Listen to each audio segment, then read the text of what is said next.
Hi, I'm Valerie Ervin, Montgomery County Council President, inviting you to join me for a conversation with Rushern Baker, County Executive of Prince George's County. That's coming up next right here on County Cable Montgomery.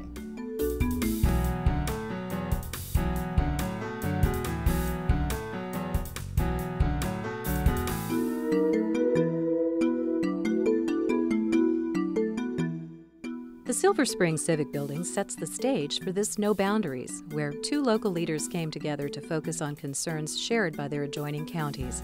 To start things off, Montgomery County Council President Valerie Ervin welcomed Prince George's County Executive Rushern Baker to this new downtown. Welcome to Montgomery County, Rushern. Silver Spring, I know you've been here many times before. Yes, I have. I'm glad to be here, Valerie. It's great. I mean, I was here when, as a law student, I did my first clerkship right here in Silver Spring. Didn't look this way, but no, it looked very different back then. Yes, it did. Well, welcome back. We're so thrilled that you were able to make some time to come over. This is a fairly new show. We think it's really important. The show is called No Boundaries. Perfect and title. As the executive for Prince George's County and myself this year, I'm the president of the County Council. We have a lot of things going on between our two jurisdictions. Well, we do, and thank you for having me on this show. And I think it's a perfect title, especially for the way things are going around this region. You know, one of the things I said during the campaign was that we had to operate as a region. What happens in Montgomery County happens to Prince George's County. Same thing with the district in Northern Virginia. So an opportunity for us to shared vision and shared experience, I think, is good for us. And we treat it like citizens do, and that is there's no Berlin Wall. That's right. So it goes back and forth. So I'm glad to be here. Thank you. I'm going to get into some of what you just brought up about, you know, looking at the region as a region and not as a county unto itself. But I want to start out by talking about what we have in common, because I think we have a lot of things in common. First of all, you were born in Valdosta, Georgia. That is correct. And were you born on a military base? Yes, I was. Moody Air Force Base. Okay, tell me a little bit about your military upbringing. Well, you know, my dad spent 30 years in the military, and for most of my young life, it was spent on military bases. I say to folks, I didn't go to a civilian school until I was 17 years old.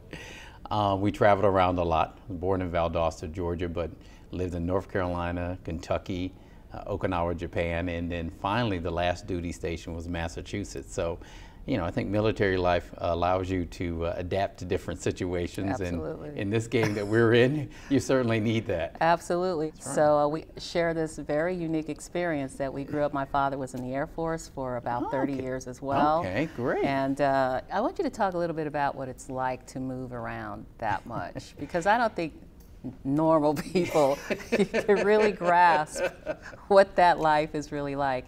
You're never in the same place more than a couple of years at a time. What does that do to you growing up, do you think? Well, you know, it's funny. I mean, when people talk about why did I get involved in politics, I mean, a lot of it had to do with my military experience. The good part about it, and we talked about moving around, looking at different things, different cultures.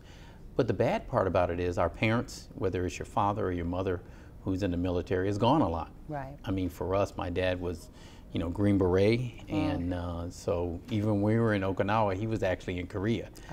So that experience for me as a child who struggled early with education, staying back twice in the early years, struggling with reading, then having to move to different areas where different parts of the country, make new friends, but always being older than my peers in school. And that's what I tell my kids. I was always 2 years older than most of my peers. So can you imagine, you know, going to a place where somebody's 12 and you're 14? It's that tension there. And you tend to act out. And for me, those early years were a struggle. But the beautiful part of it is I had great parents, great teachers who never gave up on me. And they gave me opportunities that when I look at my relatives who lived in the States and lived in some very, very hard areas, and I looked at the fact that why weren't they given opportunities to go to college and I was? Clearly I was not the brightest student and I acted out, but my parents and teachers that I had, that foundation of family, gave me opportunities that I didn't earn. I got it because I was lucky. I was blessed to have the parents that I had. And so for me, that sparked me wanting to make a difference. But it was that experience of moving around, understanding the struggles that goes with that, the challenges, that I wanted to turn into something positive. Well, it's a great story. I think it's really important to have someone like you who's had these personal experiences. You know, I have to say the same thing about you. I came to one of the first events you did as a candidate because I was impressed by your commitment to education and wanting to do better.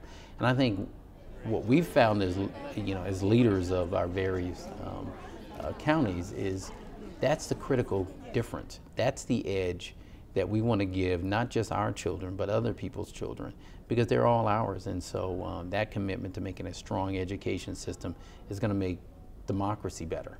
I mean, I think about, you know, what shaped my, you know, my political life in Prince George's County is one of the things that was important for my wife and I.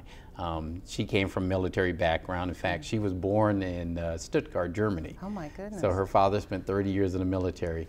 But when we were deciding where we were going to live, we wanted to live in a place that was racially diverse and economically diverse, but one where our children would start school, would start their life there, and all the way through school would grow up in one area, and continuity was important. And so making an environment that we want them to come back to became a focal point of, you know, getting involved in public service in Prince George's County. That's so funny. We have very similar situations because I live in walking distance from this building. Oh, wow. And I've lived there almost 24 years. And so I raised both my sons in the neighborhood. So I feel like the first time in my life I actually belong somewhere. But there's a flip side to that too, wouldn't you say? There's a flip side to being able to adapt. Yes. And I think it's served us all very well that we've been able to be adaptable. I want you to talk a little bit about that as the county executive. Well, you know, I think as county executive, even as role of, you know, going from a legislator to a leader in the legislative body, as you've done as president of the council.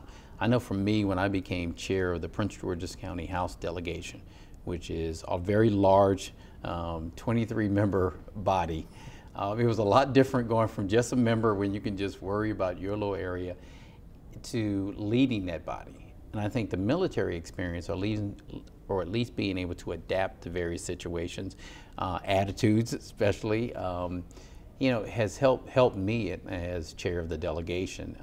As county executive, has done the same thing. You know, I not only now have to work with the 9-member council body, but I've got to work with a 28-member legislative body in Annapolis, but also constituencies. So understanding various perspectives, that has helped me a lot to at least understand, you know, what people are going through and to empathize with them. Yeah. Well, I have to say you've done it all so well. I mean, having that background in Annapolis, I think has really served you as county executive extraordinarily well. You are clearly very well liked and respected in Annapolis among your former peers, but also in the council. And I think that that's really something very difficult to do. So I want you to talk a little bit about that, because I think being the county executive doesn't necessarily lend itself well to making friends with the legislative body, but but in your case, you've done it extraordinarily well. You know, we've done very well in the administration, but you're right. I didn't realize that before I became county executive that it's a lot different when you leave your colleagues at the legislative body, which I loved. Yeah. You know, it gave me a chance, and you and I met both at the beginning of our careers. Yes. Me for the House of Delegates, you for the school board. But it allowed us to form a relationship that now, as in our various capacities, helps us work together. Well, that was the same thing going back to Annapolis. These were my former colleagues who have risen up in leadership rank. And as a new county executive, being able to call the speaker and know him just on a personal level, and the president of the Senate, but more importantly, chairs of various committees, has helped.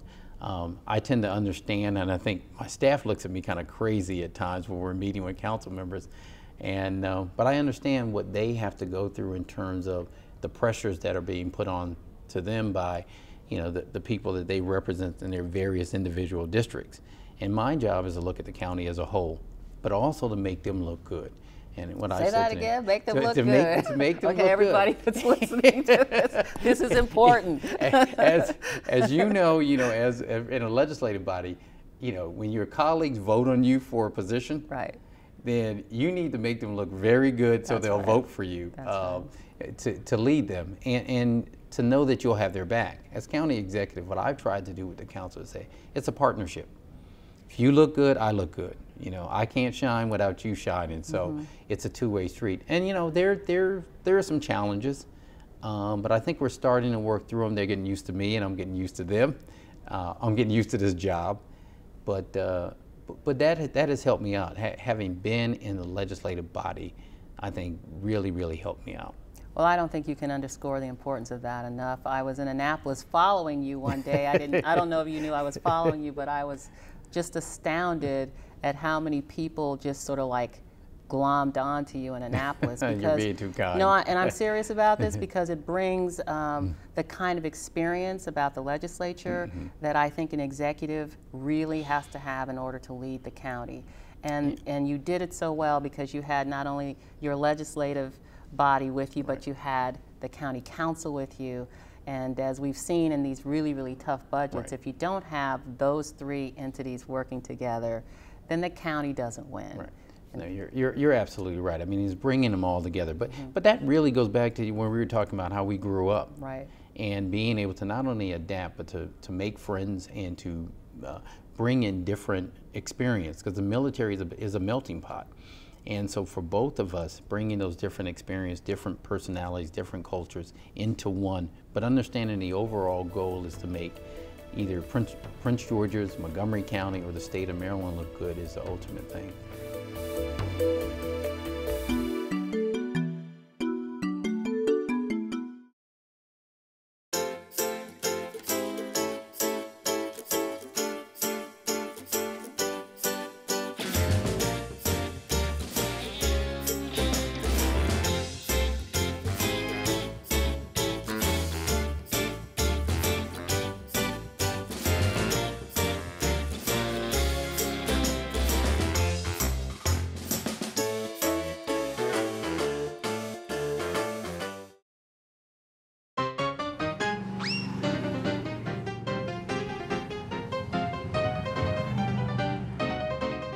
Driving is serious business.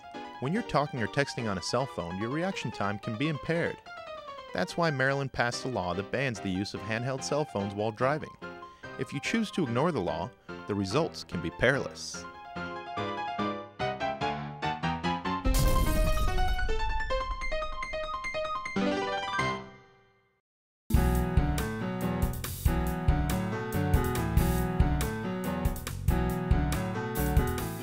Montgomery County Council President Valerie Ervin and Prince George's County Executive Rushern often work side by side considering issues facing their two counties, like this land use planning session for Tacoma-Langley Crossroads.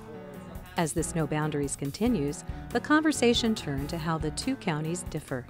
Let's talk a little bit about land. Okay. I want to just begin by saying how much I love National Harbor. And we would love at some point to get a national harbor here in Montgomery County. We've got no great. reason to do that. Just We've come got. on No, down come there. on. I visit a lot. I do. I visit it a lot. But Prince George's has an embarrassment of riches, and one of them is the fact that you have so much available land. We do, but to credit for Montgomery County and seeing the opportunities over the last 20 years and how you grow. I mean, we've been jealous of that. We've got these 15 underutilized metro stations that we think are great opportunities in an urban-like area to grow. I mean, we're right here in Silver Spring. This is a great example of a commitment of a county to redo an area that, like I said, when I was in law school, there was Montgomery Donut. That was about the only thing you could get. We had a McDonald's at one point. But it wasn't that, it wasn't a destination point like it is today. And I can tell you, my children spent many a dollar right here in Silver Spring making the economy. Well, we want that same thing in Prince George's County. We want to take advantage of the fact that we have an opportunity where infrastructure is there, where housing is around, and really build a type of green and rich areas where people are destination points.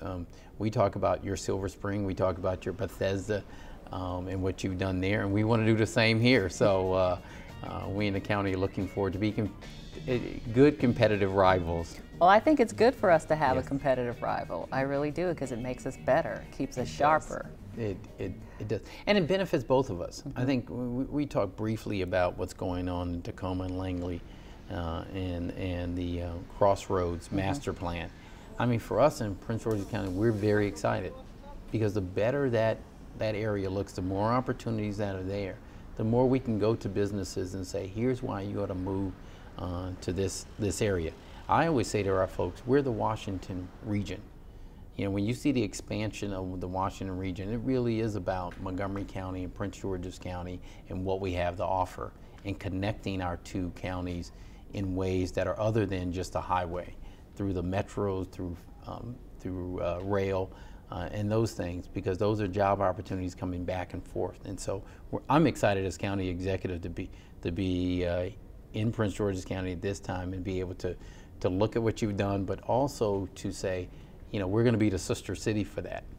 Well, you know, Montgomery has rested on its laurels, and they've been great laurels, but for like 25 years, and it's time for us to sort of dust ourselves off and get up and get back into the game. And so I think you over there in Prince George's County with all that land, you know, we know that you're somebody we're watching, but it's in a good way. And I think the entire state of Maryland actually is watching what's happening in Montgomery County and Prince George's County as the population growth moves into the DC suburbs, right? That's so exactly it. We gotta, the time is right for us to do what we need to do. You know, it really is. If I can make it just a quick point. I mean, if you think about the growth of the state of Maryland, it is going to happen in our two counties. By and large, the growth that we see coming not only from the district, but from Northern Virginia, and from people just moving from around the country to this Washington area, it's going to happen here. So the more attractive Prince George's County looks, you know, compared to what's going on in Montgomery County, that two seamless boundaries, like I said, no boundaries, seamless entities attracting folks from around the world and around the nation to this area, I think will help both of us grow and help the state grow at the same time. I found out by doing research on you that you worked on the Hill. Yes, I did. Tell me who you worked for. I worked for Senator John Kerry. I was a Congressional Black Caucus senior fellow. I was just out of law school, and it was the first time the Black Caucus had actually had fellows working on the Senate side. Being from Massachusetts, we talk about the military, since my dad had served in Vietnam and John Kerry had been a veteran of Vietnam, I wanted to go work for a dynamic young senator at the time. And so it was a great experience working on the Hill. How about yours? Well, I worked for Congresswoman Gwen Moore from Milwaukee, 4th Congressional District of Wisconsin. Wow. And pretty recently.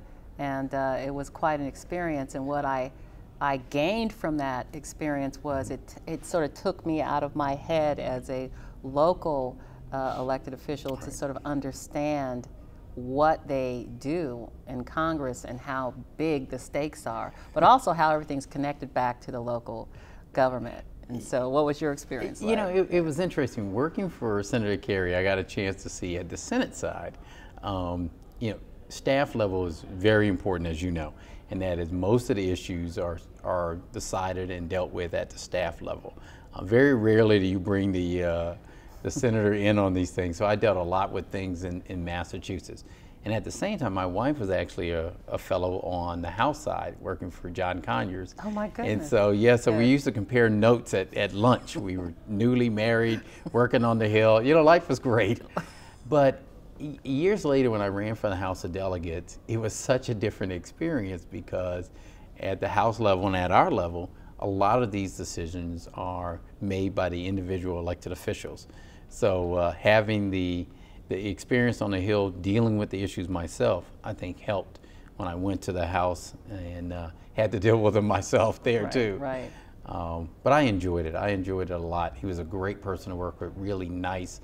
And just to be able to, years later, go to the convention and watch him accept the nomination for the Democratic Party to be president was was not only awe-inspiring, but also was a chance for me to see some of my former people who were my bosses when I was. That's amazing. What a great story. I didn't know that about you either until today. But my experiences on the Hill were really eye-opening in that it is really staff-driven in both the House and the Senate. But it's amazing how much work the member themselves put into what they do. I don't think the public really understands the depth of knowledge that you have that you have to really stay on top of many issues all at once. And you're in between your district office and your office here in DC. It's a tremendous workload. It really is, and I think the other thing that people don't realize is how many dedicated individuals actually go into politics for the right reasons. Exactly. And I think it was shocking for me as a young person, finally going on the Hill and just meeting some of these individuals and knowing, you know what, they're in it for the same reasons I wanted to be in it at the time, and doing a good job. And like you said, the work is hard.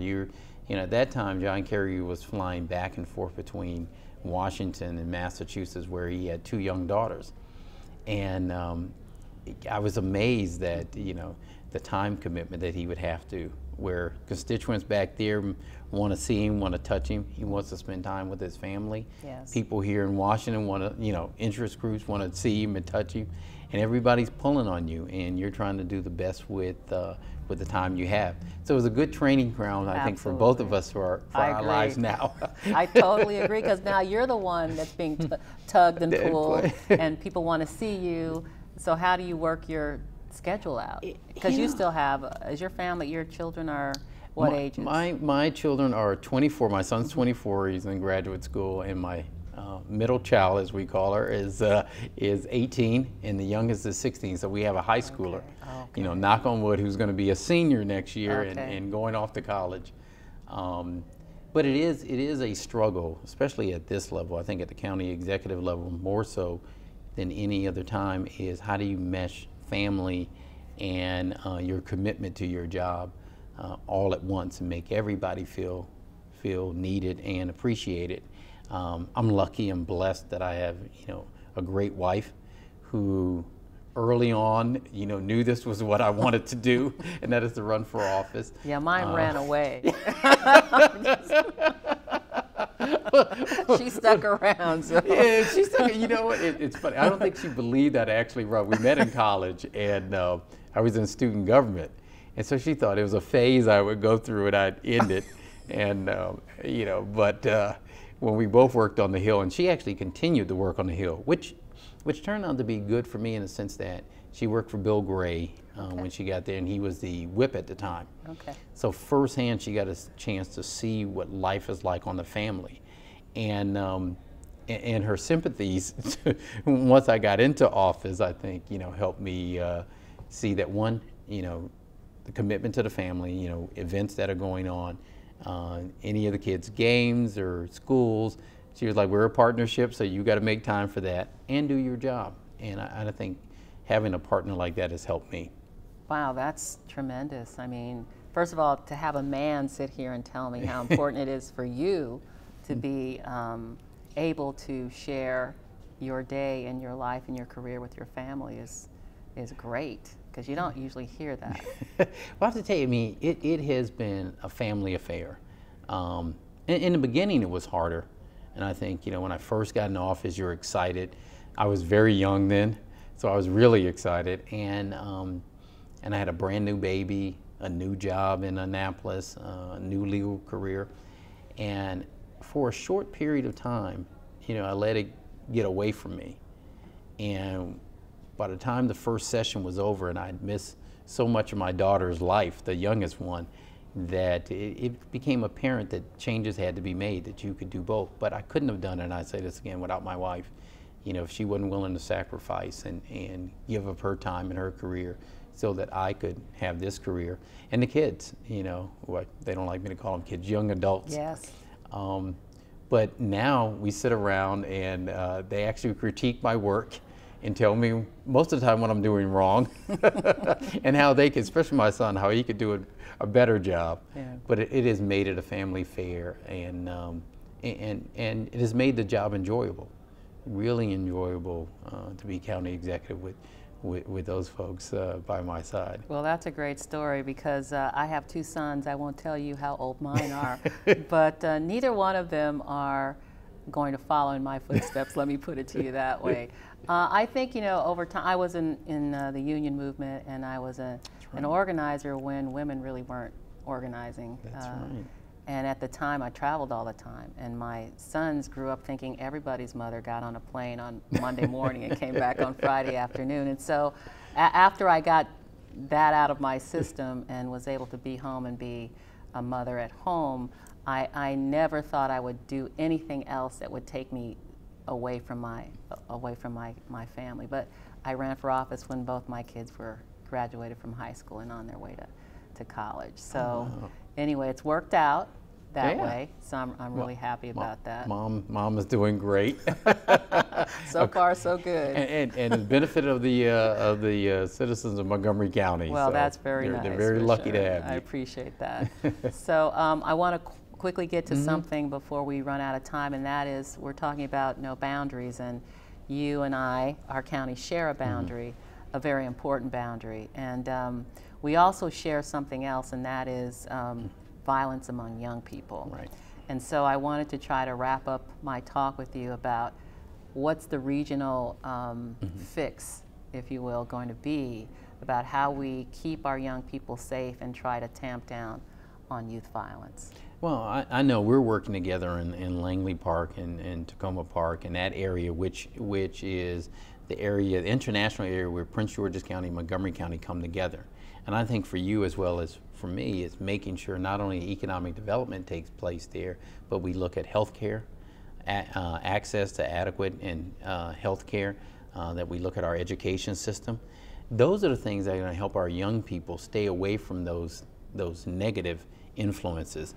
I mean, our police departments can work together, but more importantly for us to do those wraparound services. And as somebody who came from the social service background, it is important for me that our children understand education is important, but the quality of life. And I think for Prince George's County and Montgomery County to come together and to look at these issues and how we can bring our resources, the limited resources we have these days, to bear on these issues is going to be important. Well, can I ask you a question about your curfew? I know that Yes. Prince George's County has had a curfew for quite a long time. We did. Can you talk a little bit about how that's working for you? Because we have a lot of residents very nervous about the prospect of Montgomery County passing a curfew law. You know, I have to say, as when it came about in Prince George's County, my son, my oldest, was just about to come to that age where it would be implemented. And then people were nervous in the county. They thought that this would, probably no secret to you, and something that you and I have fought to stop, and that is targeting of young African American males. Right. And as a nervous father, that's the first thing that came to my mind. But over the years, I think not only have the residents accepted that this is a way of making sure our kids are safe. The first and foremost part about the curfew is safety for our young people. And getting them to understand that and getting parents to implement it. And so we've gotten used to it, and it's actually worked fairly well. Our police department has grown and knows how to implement it, and so I think that's helped us too.